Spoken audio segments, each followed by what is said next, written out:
Buenos días, compañeros y tutor. Pues aquí vamos a hacer la presentación del trabajo colaborativo de la fase 4, el aporte individual, el cual pues vamos a trabajar sobre el tipo de muestreo, la prueba ANOVA, prueba Tukey y el G cuadrado, ¿sí?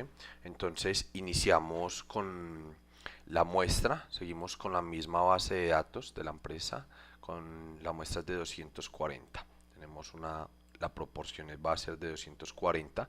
Vamos a iniciar con la prueba ANOVA. Entonces, ¿qué nos piden? Que debemos hacer una muestra, debemos tomar tres asesores y debemos observar 5 momentos en diferentes llamadas. Entonces tenemos a Celso, Diana, Harold, ¿sí? Entonces, ¿cuántos minutos por persona? Aquí de cada uno, persona 1, 2, 3, 4, 5. Aquí ya empezamos, pues después de tener estos datos que los sacamos del tipo de muestreo, nos vamos a calcular las siguientes funciones. Bueno, tenemos la media, que la obtenemos con la siguiente función, promedio, ¿sí? Y la selección de celdas de Celso, que es la persona que estamos en este momento tomando el muestreo. La varianza, lo mismo, la función var sobre el muestreo, ¿sí? Tenemos la desviación con la función desvet y la misma selección de grupo de personas. Qué pena. Bueno, aquí el valor de n es a la cantidad de personas que le estamos haciendo el muestreo, sobre cuáles nos estamos basando para hacer el conteo, ¿sí? Y la sumatoria, que es las 5 personas que le hicimos la toma de muestra. Esta misma función la debemos aplicar para los otros dos asesores. Si lo podemos ver, aquí van a aparecer todas las mismas funciones. Vamos a totalizar, se totaliza la media. Aquí se totaliza la media, que es con la siguiente función, y se seleccionan los datos de la media de los tres asesores. Aquí la varianza, aquí la desviación. Pues aquí yo totalicé, pues no nos piden totalizar, pero pues yo lo totalicé para tener pues como la información. Aquí 15, que es la sumatoria de los 5 de Celso, 5 de Diana y 5 de Harold. Aquí es la sumatoria de todos las 150 muestras. ¿Listo? Entonces aquí debemos de tener algo muy presente. Vamos a hacer un análisis de varianza por un factor, ¿sí? Esto lo hacemos con la función de Excel. Vamos a mirar si aquí no lo muestra. Listo, aquí. Esa parte es muy importante. Aquí en este resumen, pues seleccionamos los asesores, la cuenta, la suma, cuando vemos está formulado a estos datos, a estas celdas, el promedio, un momento, el promedio, que es este de acá, corrámoslo un poco más hacia acá, y la varianza, ¿sí? Lo mismo lo hacemos con los tres asesores, ¿sí? Entonces aquí necesitamos hacer un análisis de varianza. ¿Cómo hacemos ese análisis? Pues necesitamos este complemento que se dice análisis de datos, ¿sí? Cuando vamos a análisis de datos, mientras él procesa, un momento que se quedó bloqueado, listo. Entonces, lo hacemos con esta herramienta de Excel, análisis de datos. Entonces, análisis de varianza de un factor, ¿sí? Entonces, aquí, cuando aplicamos este complemento de Excel, pues él nos va a arrojar la siguiente tabla. Pues a mí me la arrojó aquí en esta otra hoja de Excel. Pues igual yo la pasé de acá a la otra hoja que corresponde a la prueba de ANOVA. Nos arroja el análisis de varianza. Automáticamente nos lo va a generar. Nos arroja todo ¿sí? Que este es el que tenemos acá. Que es la suma de cuadrado entre grupos, dentro de los grupos, el total, el grado de libertad, dentro de los grupos es igual el total, promedio de cuadrados, entre grupos, dentro de los grupos, el valor de f, la probabilidad y el valor crítico para f. ¿sí? Entonces recuerden, para obtener este análisis de varianza debemos de hacerlo por esta función o este complemento de Excel que se llama análisis de datos, ¿sí?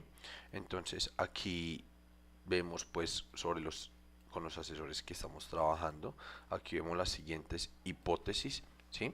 Entonces, ¿qué pasa? Aquí este resultado nos está indicando que los promedios de los cuadrados entre grupos y dentro de los grupos pues tienen un valor diferente, el valor entre grupos es menor, entonces se acepta la hipótesis después de hacer el análisis de varianza por un factor, ¿sí? Entonces aquí nos vamos a ir a la prueba 2K. Entonces, comparación múltiple 2K, tomamos los datos del grupo 1.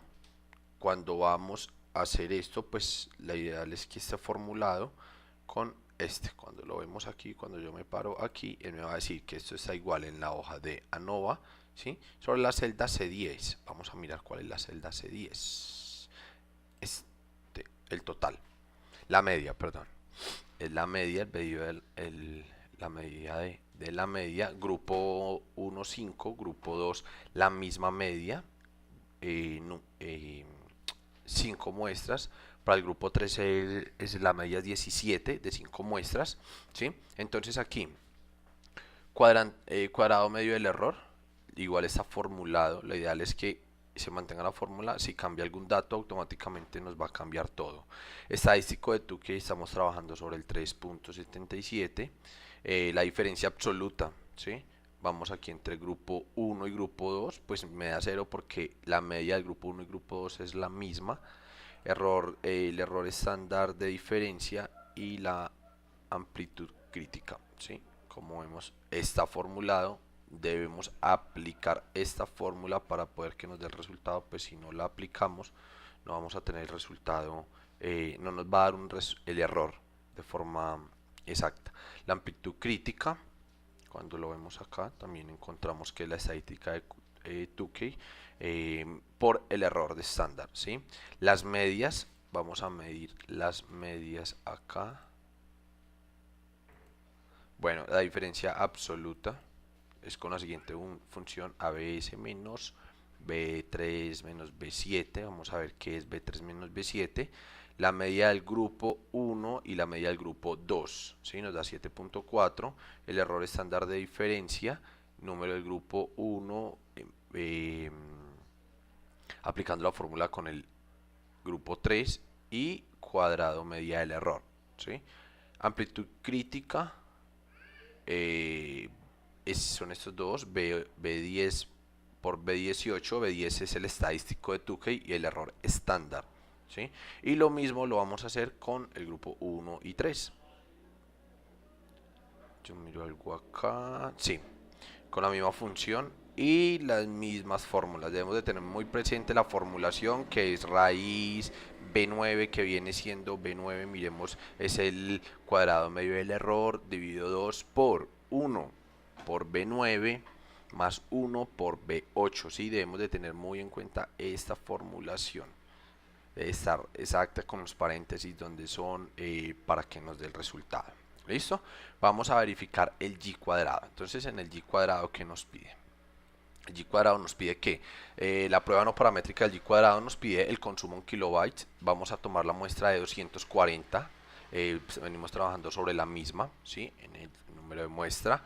Es función con función y formulación, ¿sí? La mínima, la máxima, mínimo del consumo, máxima, rango, intervalos, amplitud, nuevo rango, nuevo máximo con esa función. Ojo con esta función, desves. Esta es importante que la tengamos ahí presente. Y aquí ya pues vamos a redondear, ¿sí? Entonces el intervalo pues de 8.85 lo aproxima a 9, la amplitud de esto sería 329.331, pues lo redondea a 329.332. Aquí otra parte muy importante del ejercicio. Acá, bueno, entonces el valor de U, el consumo en kilobytes, frecuencia observada con esta formulación. Entonces, tomamos el tipo, la muestra, ¿sí?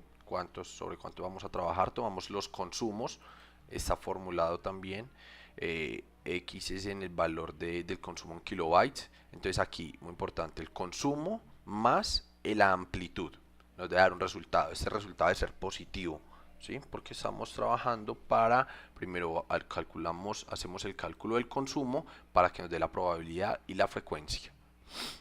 Bueno, entonces así sucesivamente vamos a tener diferentes fórmulas que solamente pues como se hace, arrastramos la fórmula. Frecuencia observada, ¿sí? Aquí son 240, esta sumatoria debe ser de 240 la muestra, y vamos a aplicar esta función, esa fórmula. Vamos a... un momento. Bueno, entonces Z1 es igual a X1 sobre la media, perdón, menos S sobre la media. Entonces acá, ojo, acá está en 0. Entonces aquí, esta fórmula que estamos viendo aquí, la que estamos resaltando aquí, la debemos de aplicar acá en esta celda de Excel, que sería esta, ¿sí? Y así sucesivamente. Estos son valores negativos, ¿sí? Porque apenas estamos en el proceso del cálculo de la probabilidad y la frecuencia esperada, ¿sí? Aquí lo vemos diferente. Aquí calculamos Z1, aquí calculamos Z2 y aquí ya calculamos la probabilidad, que es P Z1 es igual o mayor a Z2, es mayor a Z y Z es mayor a Z2. También lo aplicamos con la siguiente función. Acá. Esa es la función que vamos a aplicar como tal para la frecuencia, para la probabilidad. Para la frecuencia esperada, esta es la fórmula que vamos a aplicar, que sería esta de acá. Esta, EI es igual a N por P, ¿sí? Aquí para el resultado final nos damos cuenta que es esta fórmula que la vamos a aplicar acá, que es con potencia. Aquí lo aplicamos de esta forma.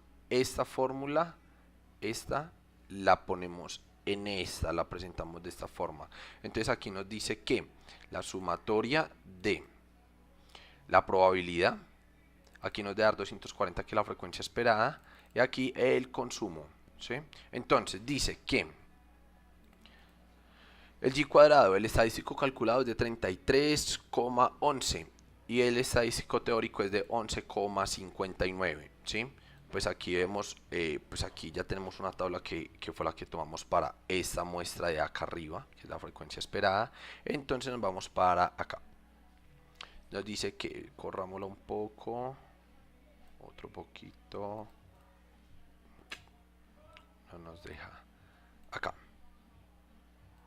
Acá nos dice que para el estadístico teórico es con esta prueba, esta función que viene el 5% menos 6, ¿sí? ¿De dónde salió eso? Es el 5% de acá, y el 6, que es la siguiente fórmula, K menos 1 menos M nos da 6, ¿sí? Entonces aquí nos da 12, con la siguiente función nos da 12,59, ¿sí? Entonces dice, si el estadístico calculado es menor que el teórico, se acepta la distribución de los datos normales. Entonces, ¿qué pasa? El estadístico calculado no es menor, es mayor que el estadístico teórico, ¿sí? Entonces, aquí nos dice, por lo tanto, los consumos en kilobytes no se distribuyen como una normal. ¿Por qué? Porque y cuadrado del estadístico calculado es mayor al estadístico teórico. Ya pues síguenos los videos que vamos a poner con los otros compañeros. Espero con esta presentación haber cumplido con lo solicitado en la guía de actividades. Muchas gracias.